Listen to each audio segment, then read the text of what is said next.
Bonjour, je vous fais cette vidéo suite au mail, je ne sais pas, c'est Monsieur Charbonnel, c'est un F, je ne sais pas s'il s'appelle Franck, Fabrice, donc on va dire Monsieur Charbonnel qui m'a posé la question suivante. J'ai découvert votre indicateur de scalping sur Akinaishi. Je souhaiterais avoir des renseignements supplémentaires sur celui-ci. Sur quels actifs peut-on s'en servir? Indice, DAX, CAC, SP500, DO ou Action?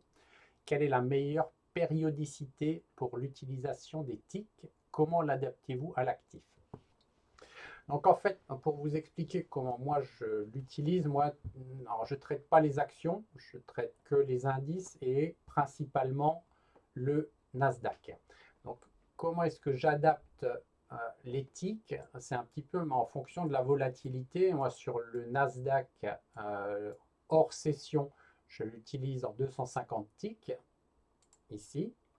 Et en session, je l'utilise en 500 ticks. Alors, je vais juste vous enlever le super trend.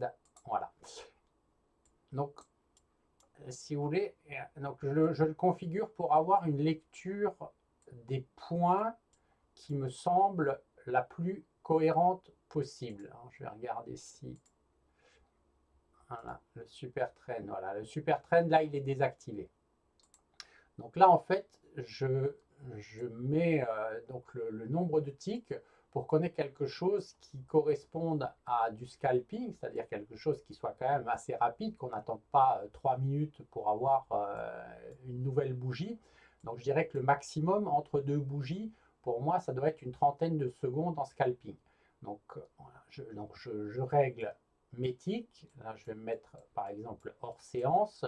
Donc on va se mettre à, j'ai pas assez d'unités, donc 2000 unités, voilà, on va reculer ici, hop, voilà. J'ai encore pas assez d'unités, 2500, on va se mettre tout au bout, et ça suffit toujours pas, 10 000 unités,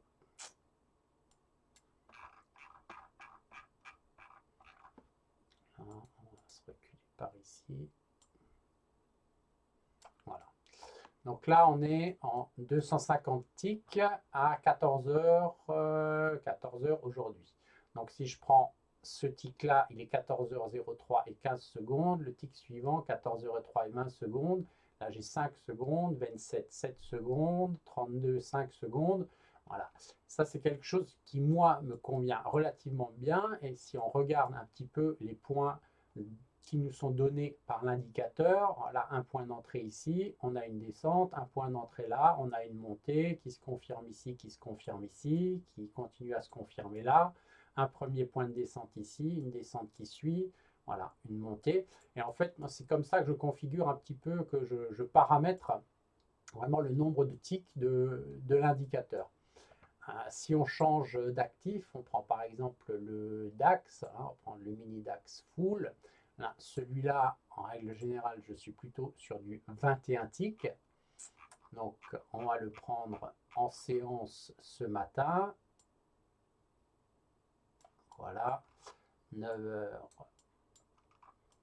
Voilà. Donc là, 9h48 ce matin. On est bien le bonjour. Voilà, 3 février. Donc là, on prend ce tic-là, il est 9h38 et 59 secondes. La bougie suivante, 30, donc là 38, 59, 39, 26, c'est une trentaine de secondes. 39, 58, c'est encore 30 secondes.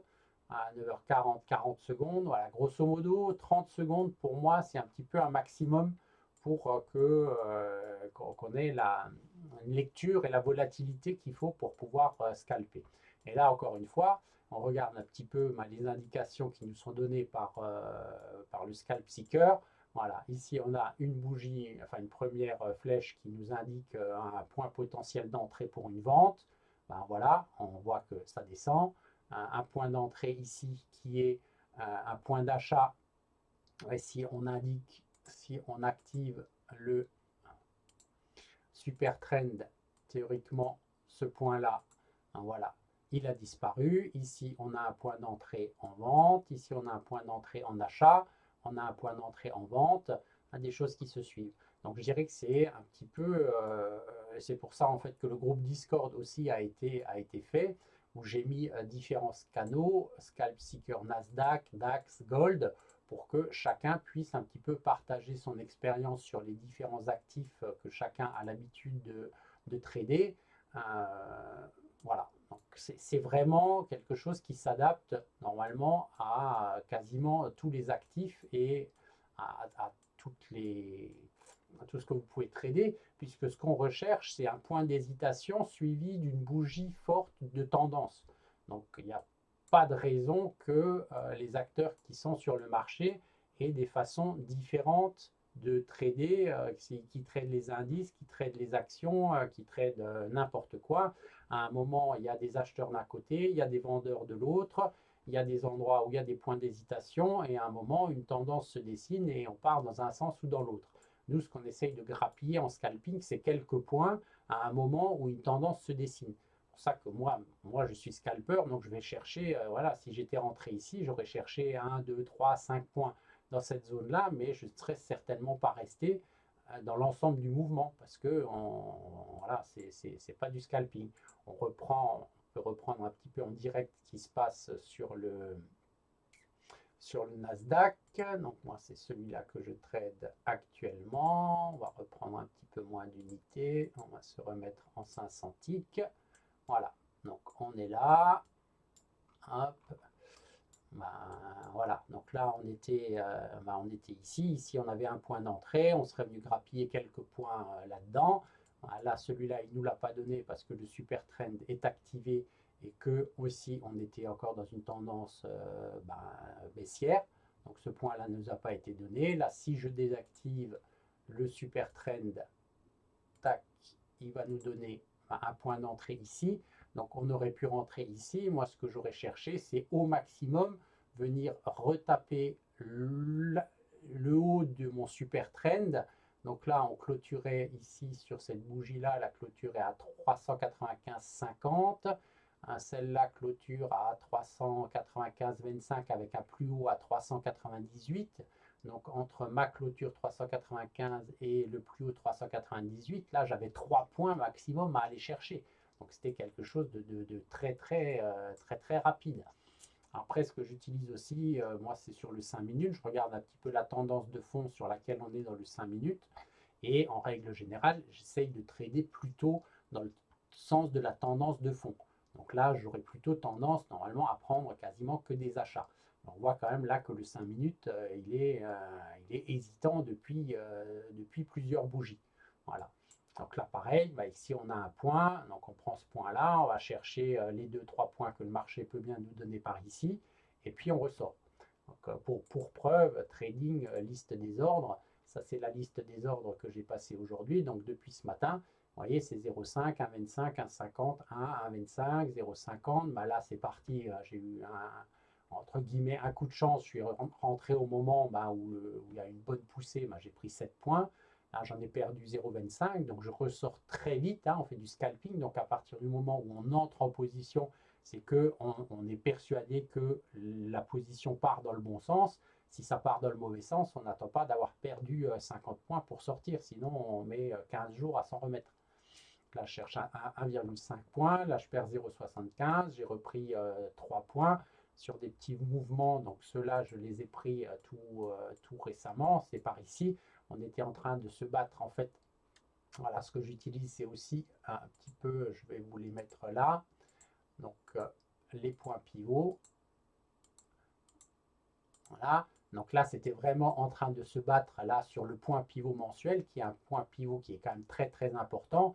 Donc ici, cette zone-là, on sait qu'à un moment, quand ils sont comme ça, en train d'essayer de chercher, à un moment, ça va partir pour venir toucher ce point pivot. Donc j'ai pris des petits trades dans cette zone-là. Voilà, c'est venu taper le point pivot, on l'a légèrement dépassé et hop, c'est parti, c'est reparti en correction. Donc là, on est redescendu. Voilà, là, on remonte sur le point pivot de la semaine. Donc le scalp seeker, c'est pas une stratégie en elle-même, c'est un indicateur qui va vous conforter et vous aider à prendre des positions sur des impulsions qui sont sur sur des temps qui sont très brefs. Donc, quand on rentre, dès qu'on est dans le positif, on cherche ces quelques points et on sort. Ou alors, ça peut être, si vous avez une autre stratégie, qui est plutôt une stratégie qui est sur du daily ou sur un plus long terme que du scalping, vous pouvez l'utiliser pour éviter de vous prendre un pullback. À un moment, si votre stratégie vous dit, bon, ben là, maintenant, c'est le moment de rentrer sur une stratégie daily, ben, plutôt que de rentrer ici à l'achat et puis de vous prendre le pullback, bah, vous pouvez très bien utiliser le scalp seeker. Ici, vous voyez qu'on est dans une tendance qui nous donne plutôt une tendance baissière. Ici, à partir de là, il nous dit on est plutôt à l'achat. Donc, on se dit bah, plutôt c'est dans cette zone-là que je peux commencer à essayer de rentrer. Donc voilà, si vous aviez décidé, si votre indicateur vous avait donné un achat ici, voilà, vous auriez pu le prendre ici. Ça vous aurait peut-être évité de prendre toute cette partie du pullback. Donc après, voilà, je dirais à chacun de l'utiliser et de l'adapter comme il le souhaite. Voilà, donc Monsieur Charbonnel, j'espère avoir répondu. On peut encore regarder le SP500. Est-ce que je l'ai ici, pas trop loin. Micro SP500 full. Voilà. Donc là, on est en 500 ticks. Ça ne me paraît pas complètement déconnant, le 500 ticks. Qu'est-ce qu'on a comme timing entre les bougies? Donc 17h08 et 3 secondes, 17h08 et 14 secondes, là on a une dizaine de secondes. On est un peu voilà, sur quelque chose qui est un petit peu similaire, similaire au Nasdaq en termes de volume. On peut regarder en 250 ticks ce que ça donne. Pour moi, là, c'est beaucoup moins lisible. Pour moi, le 500 ticks me paraît, en tout cas pour aujourd'hui, pas mal. Après, on peut l'adapter aussi tous les jours en fonction de la volatilité qu'on souhaite. Donc là, pareil, regarde, mon 5 minutes, je serais plutôt sur une stratégie plutôt à l'achat. Donc voilà, là, on avait des beaux points d'entrée qui étaient ici. Là, on avait des points d'entrée à la vente. Voilà. Voilà, j'espère globalement avoir répondu à la question. Et s'il fallait plus de détails, je suis à votre disposition. À bientôt.